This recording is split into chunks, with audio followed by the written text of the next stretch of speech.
Hello, ഇന്നത്തെ good night video കേട്ടോ. ഇന്ന് പപ്പായ മുറിക്കാൻ പോവാണ്. അച്ചാറുണ്ടാക്കണം. ഇതൊക്കെ കളയും കേട്ടോ. ഈ സംഭവമൊക്കെ കളഞ്ഞിട്ടാണ് അച്ചാറുണ്ടാക്കുക. തൊലിയൊക്കെ ചെത്തും. പിന്നെ ഈ കുരു കളയും. പിന്നെ ഈ കുരു നിൽക്കണ ഈ സംഭവമല്ലേ, അതൊക്കെ കളയും. ഇതൊക്കെ കളഞ്ഞിട്ട് പിന്നെ ഇതൊരെണ്ണം കൂടി ഉണ്ട്, വേറെ 2 കൂടി ഉണ്ട്. അപ്പോൾ അതൊക്കെ മുറിക്കണം. അതാണിപ്പോൾ ഇന്നത്തെ വൈകുന്നേരത്തെ പണി. വൈകുന്നേരത്തെ ഡ്യൂട്ടിയാണ്. അപ്പോൾ ഇന്നത്തെ ഗുഡ് നൈറ്റ് വീഡിയോയിലെ വിഷയം എന്താണെന്നറിയാം. ആ ഷാജിനെ എല്ലാവരും കൂടി എടുത്തിട്ട് അലക്കി ആ കുഞ്ഞു മക്കളുടെ കഞ്ഞിയിൽ മണ്ണുത്തിട്ടെന്നാണ് തോന്നുന്നത്. 2 സ്ട്രൈക്ക് കിട്ടി. ഇനി അടുത്തതും താങ്ങും, അവളെ യൂട്യൂബ് ചാനൽ പൂട്ടിക്കും എന്നൊക്കെ പറഞ്ഞുള്ള ന്യൂസുകളാണ് വരുന്നത്. എന്തിനാന്ന് എനിക്കിപ്പോഴും മനസ്സിലായിട്ടില്ല.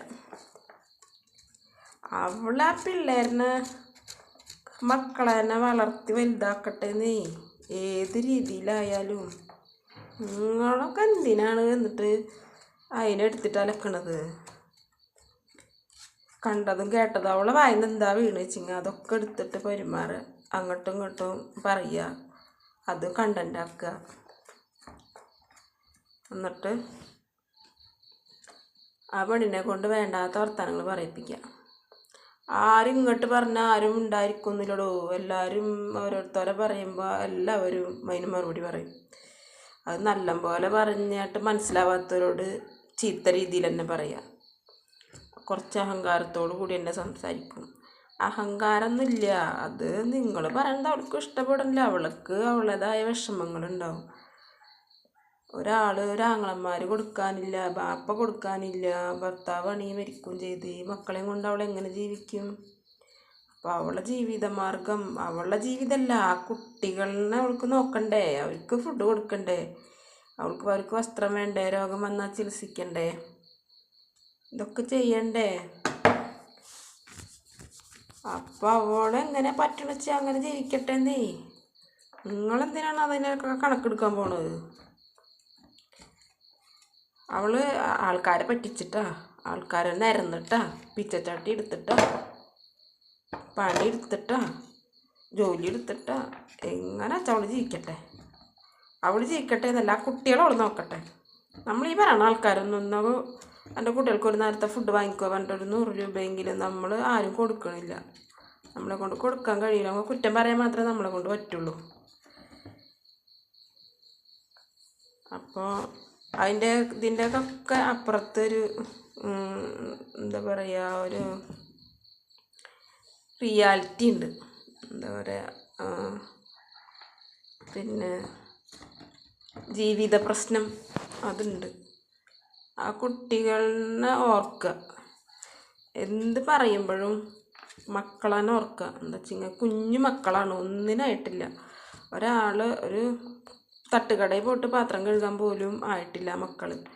ഒരാൾ കാട്ടിയാലും പറഞ്ഞാലും ഉപദ്രവിച്ചാലും ഒന്നും അത് മനസ്സിലാക്കാനോ ഒന്നും ആയിട്ടില്ല മക്കൾ.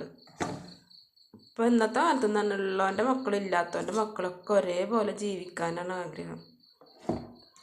അപ്പോൾ കഴിവുള്ള ആൾക്കാരെ കുട്ടികളെ, ഇപ്പോൾ ആൺകുട്ടികളാണ്, അവരെ കയ്യിലൊരു സൈക്കിൾ കണ്ടാൽ ഈ ഇല്ലാത്ത കുടുംബത്തിലെ ആ കുട്ടിക്ക് അറിയില്ല അത് അവരുടെ ഉപ്പാരുടെ കയ്യിൽ, അല്ലെങ്കിൽ അവരുടെ കയ്യിൽ സമ്പത്തുള്ളതുകൊണ്ടാണ് അവർക്ക് സൈക്കിൾ കിട്ടി, ഞങ്ങളിതില്ലാത്തതുകൊണ്ടാണ് ഞങ്ങൾക്ക് ഇല്ലാത്തതെന്നും സ്വയം മനസ്സിലാക്കാനുള്ള ഇതൊന്നും ഇന്നത്തെ കുട്ടികൾക്കില്ല. അവരേത്തൊരു സൈക്കിൾ കണ്ട് എനിക്കും സൈക്കിൾ വേണമെന്ന് ഒന്ന് പറയുന്ന ഒരവസ്ഥയാണ് കുട്ടികൾക്ക്. അവർക്കത് കിട്ടണം, സൈക്കിൾ വേണമെന്ന് പറഞ്ഞാൽ അവർക്കത് കിട്ടണം. അത് ഇനിയിപ്പോൾ എന്തായാലും ഒന്നും അറിയണ്ട അവർക്ക്. അങ്ങനെ തന്നെയാണ് അവരെ 3 നേരത്തെ ഫുഡായാലും അവരെ ഡ്രസ്സായാലും ഒക്കെ. അതേപോലെ തന്നെ രോഗം വന്നാലും നമുക്ക് നോക്കണ്ടേ മക്കളെ തന്നെ. എന്തോ രോഗം വന്നിട്ട് വീട്ടിൽ വയ്യാതെ കിടന്നു കഴിഞ്ഞാൽ നമുക്ക് സമാധാനം ഉണ്ടാവുമോ? അവരമ്മമാർക്ക് സമാധാനം ഉണ്ടാവുമോ? അപ്പോൾ അവരെ കൊണ്ടുപോകണം, ഡോക്ടർക്ക് കൊണ്ടുപോകണം, നോക്കണം, എല്ലാം വേണം. അപ്പോൾ ഈ കുറ്റം പറയണവർക്ക് പറയേ വേണ്ടുള്ളൂ. അതുകൊണ്ട് അവരെ ജീവിക്കാൻ വിടുക. ആ കുഞ്ഞു മക്കളുടെ കഞ്ഞിയിൽ മണ്ണുത്തിടണ്ട. മനസ്സിലായ? ഇതൊക്കെ ഈ കുത്തിയിരുന്ന് പറയുന്ന ആൾക്കാരുണ്ടല്ലോ, അവരൊക്കെ കോടിക്കണക്കിന് രൂപ സമ്പാദിച്ച് ബാങ്കിലിട്ടിട്ട് അതെടുത്ത് തിന്നിട്ടിരിക്കണ ആൾക്കാരാണ് ഈ കുറ്റം പറയണവർ. പക്ഷെ അന്നത്തിന് വകയില്ല, അന്നത്തെ അന്നത്തിന് വകയില്ലാത്തവരുടെ വിഷമമൊന്നും അവർക്ക് പറഞ്ഞാൽ മനസ്സിലാവില്ല. അതുകൊണ്ട് ആ കുട്ടികളുടെ കഞ്ഞിയിൽ മണ്ണൂത്തിയിടണ്ട ആരും. എല്ലാവരും ഒന്ന് വായടച്ചിരിക്കുക. ആ കുട്ടികളെങ്ങനെയും ജീവിച്ച് പൊക്കോട്ടെ. പിച്ചെടുത്തിട്ടാ, നാട്ടുകാർ നിരന്നിട്ടാ, കൈയാട്ടിയിട്ടാ, എങ്ങനെ ചെയ്യാൻ അവൾ ജീവിക്കട്ടെ. ആ കുട്ടികൾക്ക് അന്നം കൊടുത്ത്, അന്നം, വെള്ളം, ഭക്ഷണം, വസ്ത്രം, വിദ്യാഭ്യാസമൊക്കെ കൊടുത്തിട്ട് അവരെ കാര്യത്തിനാക്കി എടുക്കട്ടെ അവൾ. ഓക്കെ. അപ്പോൾ അതാണ് ഇന്നത്തെ വിഷയം. നിങ്ങളോട് പറയാനുള്ളൊരു കാര്യം അതാണ്. ഒരിക്കൽ കൂടി ഗുഡ് നൈറ്റ് പറയുന്നു.